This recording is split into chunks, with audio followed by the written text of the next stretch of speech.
ఏంటి మన next plans? అది నేను చెప్పనురా. 10 చికెన్ షాపులు, 5 మటన్ షాపులు, non veg hotels domination, colony అంతా చేపల కంపు. చాలా రోజుల తర్వాత ఫిష్ ఫ్రై తినాలనిపించింది, అందుకే ఫిష్ ఫ్రై చేస్తున్నా. బయట వెజ్ మీల్స్ అని బోర్డు లేకపోతే అడుగు కూడా పెట్టడరా మీ బాబు. అలాంటిది కొరమీనుండే కోడల్ని ఎలా ఒప్పుకుంటాడనుకున్నావురా? నువ్వు ఎప్పుడు నాన్ వెజ్ ట్రై చేయలేదా? నోవే, నాన్ వెజ్ అంటే dead body. Chaitu, do you really think మనం పెళ్లి చేసుకోగలమంటావా? ఓ షిట్, ఏమైంది ఇప్పుడు? Daddy phone.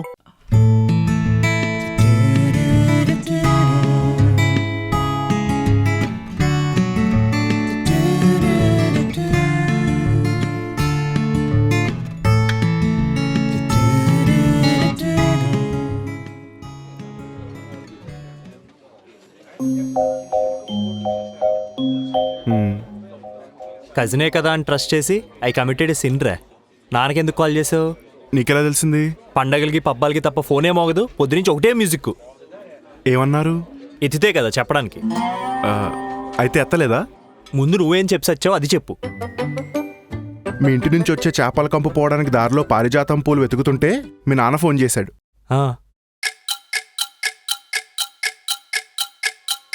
చెప్పరా బాబు.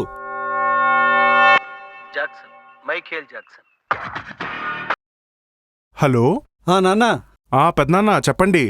అరే నువ్వా? కలిసావా మావాడిని? కలిశాను. ఏమన్నాడు? ముందు నాకిష్టమని బేకరీకి పట్టుకెళ్ళి ఎగ్లెస్ కేక్ను కర్రీ పఫ్ ఇప్పించాడు. కానీ అక్కడ బై మిస్టేక్ కర్రీ పఫ్ బదులు ఎగ్ పఫ్ ఇచ్చాడు. కొంప తీసి తిన్నావేంట్రా? ఉండను పెద్దనాన్న, నేను అది ముందే చూసి వాడిని పిలిచి కడిగేశాను. మంచి పని చేసావు. కానీ మీ వాడు ఏమన్నాడో తెలుసా? ఏదైతే ఏంట్రా తినేయాల్సింది అని వెనకేసుకొచ్చాడు. కొద్దిలో మన పద్ధతులన్నీ కుప్పకూలిపోయావంటే పర్వాలేదంటాడా వాడు?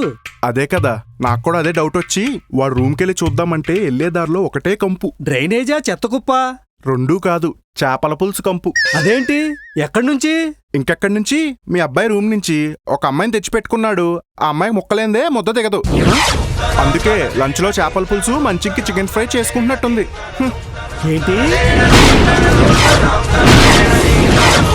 హలో హలో పెద్దనాన్న. ఏం చెప్పావా?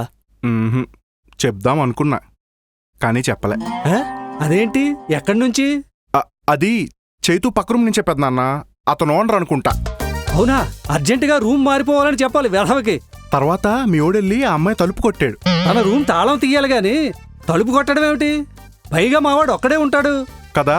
అప్పుడే తలుపు తెరుచుకుని మీ కోడలు ప్రత్యక్షమైంది. కోడలా? కోడలేంటి? మీ అబ్బాయి వలలో ఒక అందమైన చేపపిల్ల చిక్కింది. ఛీ, అదేం పోలిక? అయినా మావాడు అమ్మాయితో ఉండడం ఏమిటి? లవ్ అంట. మీకు చెప్పడానికి భయపడుతున్నట్టున్నారు. ఇదంతా కూడా చెప్దాం అనుకున్నావు కానీ చెప్పలేదు, అంతేగా. ఈ మాత్రం కూడా చెప్పకపోతే ఈ సిరీస్లో నా క్యారెక్టర్ వేస్ట్ అని చెప్పేశా. మీరేం కంగారు పడకండి పెద్దనాన్న. ముందు నాకు కూడా కోపం వచ్చినా తర్వాత ఆలోచిస్తే అర్థమైంది. అమ్మాయి మాత్రం హారత దూతల లక్షణంగా ఉంది. మీరేం కంగారు పడకండి. ఇంకా ఆమె చేతి వంట అంటారా? అబ్బబ్బబ్బా, ఉడిపి హోటల్లో కూడా అంత ఆనందకరమైన శాకాహార భోజనం దొరకదేమో పెద్దనాన్న. హలో పెద్దనాన్న. మావాడు ఎంతకు తెగించాడా చెప్తా. పెద్దనాన్న. హలో. రేయ్, చెప్తే చెప్పావు. అమ్మాయి ముద్దపప్పు, శాకాహారి ఇవన్నీ ఎందుకురా చెప్పావు? ఏదో ఎగ్లెస్ కేక్ ఇప్పించామని చెప్పి లాస్ట్ మినిట్లో మీ అసలు భాగోతం బయట పెట్టకుండా పక్కింట్లో చేపల కంపు, మీ ఇంట్లో వెజ్ పకోడీ అని అబద్ధం చెప్తే పొగడకుండా తిడతావా? అంటే ఇప్పుడు పొద్దున్నుంచి అంకుల్ నీకు ఇన్ని ఫోన్ కాల్స్ చేస్తుంది. నేను వెజిటేరియన్ అనుకున్నా. నాన్ వెజిటేరియన్ అని తెలిస్తే ఏమైపోతారో. తోటకూర లివర్ ఫ్రై వెజ్ అయినా సౌండింగ్ నాన్ వెజ్లా ఉందని గోబీ మంచూరియా ఆర్డర్ ఇచ్చే టైప్ ఇలా బాబు. వై వై వై ఇంత పర్ఫెక్ట్ బాయ్ ఫ్రెండ్ ఫ్యామిలీ దొరకడం ఎంత కష్టమా? Sir order. ఒక కపుల్ ఆఫ్ ఫిష్. బాబు, నువ్వు పక్కెళ్ళి మమ్మల్ని 15 minutes వదిలేస్తే చెప్తా. Okay sir.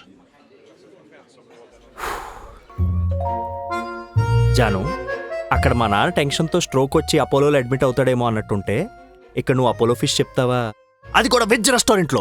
అవును కదా, మరి ఇక్కడికి ఎందుకు వచ్చాం? ఇక్కడ మేమిద్దరం, నువ్వు ఒక్కదానివే, వెజ్ మెజారిటీ కాబట్టి. చైతు, మనం పెళ్ళయ్యాక మనం సెపరేట్ కాపురం పెడతాం కదా. అదేంటి? అసలే మాది జాయింట్ ఫ్యామిలీ. వామ్మో, ఇద్దరుంటేనే ఇంత డామినేషన్. ఇంకా ఫ్యామిలీ మొత్తం ఉంటే కంచాల్లో ఉండాల్సిన చేపలు ఎక్వేరియంలో, ప్లేట్లో ఉండాల్సిన కోళ్ళు పెరట్లో ఉంటాయేమో. అఫ్ కోర్స్ మా ఇంటి ఎక్వేరియంలో 2 చేపలను పెంచుకుంటున్నాం తెలుసా. ఒక దాని పేరు శీలావతి, ఒక దాని పేరు చారులత. రేయ్, మీకు అసలు బుర్రా బుద్ధి ఉందా? ఇక్కడ ఏం జరుగుతుంది? మీరు మాట్లాడుకుంటున్న సోదేంటి? పెళ్ళికే దిక్కులేదు అనుకుంటే తన కాపురం ఎక్కడ చేయాలని అడగడం, దానికి నీ పెంపుడు చేపల పేరు చెప్పడం. ఛీ! రేయ్ ఇదిగోరా మళ్ళీ కాల్ చేస్తున్నారు. ఎత్తు మరి. ఎత్తడం ఈజీయే, ఆ గ్రీన్ బటన్ నొక్కితే సరిపోద్ది. ఎత్తేకి ఏం మాట్లాడాలి? ఏదో ఒక త్వరగా ఆలోచించరయ్యా. ఎంతసేపు అన్నా ఇగ్నోర్ చేస్తావు? నువ్వు ఫోన్ ఎత్తట్లేదని తట్టబుట్ట సర్దుకుని వచ్చాడు అనుకో. రేయ్ సరదాగా కూడా అలా అనకరా. ఆ ఓకే మబ్బులు ఇడిపోతున్నాయి. రేయ్, నీకు దండం పెడతారా బాబు, ఆ ఫోన్ ఎత్తరా. ఆయన పోయాడేమో అని టెన్షన్గా ఉంది. ఏం మాట్లాడాలరా? ముందు ఎత్తురా, తర్వాత చూద్దాం. హలో హలో నానా, నాన్నగారండి. నువ్వు అర్జెంటుగా తట్టాబుట్టా సర్దుకొని పంజాగట్లో ఉన్న మన ప్రసాద్ గారి ఇంటికి వెళ్ళి చెప్తా. ఎందుకు నాన్నగారండి? ఎందుకని అడుగుతున్నావా నాన్న? పక్కింట్లో చేపలు, ఎదురింట్లో రొయ్యలు వండుతున్న కాలనీలో నువ్వు ఉండకూడదు. అందుకని అక్కడే ఉంటే నువ్వు కూడా చెడిపోయి ఏదో ఒక రోజు గుడ్డే కదా అని మొదలుపెట్టి మెల్లమెల్లగా కోడిని కూడా చెకోడీలా నమిలేస్తావేమో అని భయం నాన్న. నాన్నగారండి ఎవరిని పట్టుకుని ఏం మాట్లాడుతున్నారు? మన ఊరు కాకుండా సిటీకి వస్తే పద్ధతులు మారుతాయి గానీ బ్లడ్ కాదు. అది మీ రక్తం నాన్నగారు. నేను నాన్ వెజ్ తినడం అన్నది జనంలో జరగని పని. అది అది నా కొడుకంటే. అవునరా, అలాగే ప్రేమలో పడ్డావట, నిజమేనా? అవును నాన్నగారు. మరి అలాంటిది ఏమైనా ఉంటే డైరెక్ట్గా నాకే చెప్పొచ్చు కదా నాన్న. దానికి కూడా ఇలా ఆలోచిస్తే ఎలా? అమ్మాయి లక్షణంగా ఉంటుందటగా సుహాస్ చెప్పాడు. అవును నాన్నగారండి. ఎప్పుడు కల్పిస్తావు మరి? మీరు ఎప్పుడు ఇక్కడికి వస్తే అప్పుడు కల్పిస్తాను నాన్నగారు. దానికి తొందర ఏముందిరా? ముందు తొందరగా చేయాల్సిన పని ఇంకోటి ఉంది. నువ్వు ప్రసాద్ గారింటికి తొందరగా వెళ్ళు. అక్కడికి ఆల్లేండి నాన్నగారు. నేను వేరేది ఎక్కడైనా రూమ్ తీసుకుంటాను. సరే నాన్న, ఉంటా మరి. అమ్మాయిని అడిగానని చెప్పు. సరే నాన్నగారండి, బాయ్. చైతు, మీ నాన్నగారేంటి ఇంత స్వీట్ ఉన్నారు? ఈయనకా నువ్వు ఎంత భయపడింది? హలో పాప, నీకింకా మ్యాటర్ అర్థం కాలేదు. చైతు ఒక అమ్మాయిని ప్రేమించాడు అన్న మ్యాటర్ కంటే చైతు పక్కింట్లో చేపల కంపు కొడుతుంది, ఇల్లు మారిపో అని చెప్పడానికి అన్నిసార్లు చేశాడు ఆయన. అదే ఫిష్ కర్రీ వండిన మాస్టర్ షెఫ్ నువ్వేం తెలిసిందనుకో, నిన్ను నన్ను ఇన్ని అందరినీ కలిపి బాల్కనీ నుంచి లెఫ్ట్ లెగ్తో తంతాడు. వాట్? అవును, నిన్ను మాలా ప్యూర్ వెజ్ అనుకుంటున్నారు. నువ్వు బోన్స్ కూడా వదలకుండా తింటావని తెలిస్తే నా బోన్స్ బ్రేక్ చేస్తారు. మరెలా ఇప్పుడు? సర్లే, ఇంకా టైం ఉంది కదా, మెల్లగా ఆలోచించి ఏదోటి చేద్దాం. అదే అనవసరంగా ఆయన పెట్టి సర్దేసుకుని ఎక్కడొచ్చేస్తారని భయపడి సచ్చాను. ఇప్పుడు కనీసం మనకు టైం అయినా దొరికింది. సరే మరి, నేను వెళ్ళొస్తాను. థ్యాంక్స్ రా సుహాస్. నువ్వు లాస్ట్ మినిట్లో స్టోరీ తిరగదిప్పిపోయి ఉంటే నా బ్రతుకు తలకిందులు అయిపోయేది. అవన్నీ ఎందుకు గానీ, నాకు ఇష్టమైన నెక్లెస్ కేకును కర్రీపఫ్ ఇప్పించు చాలు, ఏదైనా చేస్తాను. ఇది మారడం ఇంకా.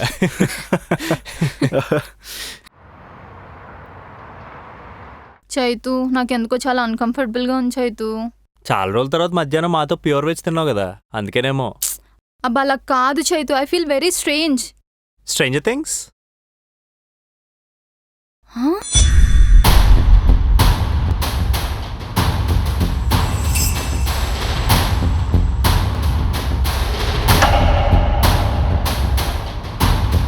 ఎంతకీ ఈ స్ట్రేంజర్ ఎవరు? Hello, excuse me. నాన్న? నాన్న?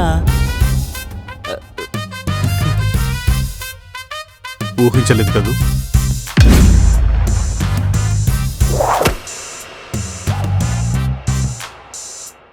చైతు, నువ్వెప్పుడు నాన్ వెజ్ ట్రై చేయలేదా?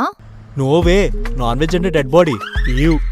ట్రై చేసావా లేదా అంతే, అదే చెప్పు.